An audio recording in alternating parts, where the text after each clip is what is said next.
Lori Thesmine, I went around with a group today, a group of volunteers who go out 3 times a week to deliver meals to seniors around York County.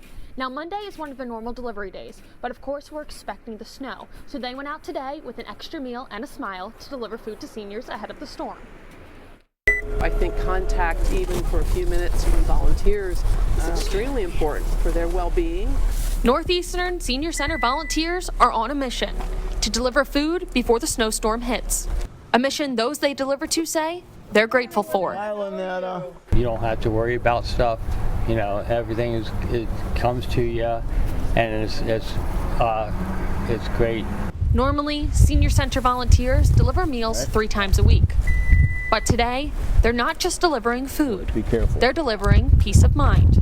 She was worried about that, and she was hoping that they were going to come on Monday to give her extra food because, yes, the snowstorm is pretty serious and you just don't know what Monday's going to bring, so she's very happy about that. Oh, there he is.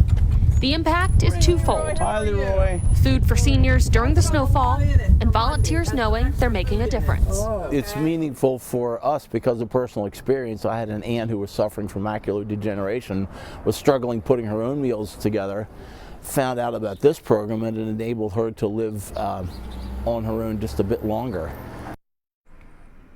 The Northeastern Senior Center says they're always looking for drivers to help deliver these meals. If you're interested in volunteering, you can head over to their website. Live in York County, I'm Marcy Walsh, WGAL News 8.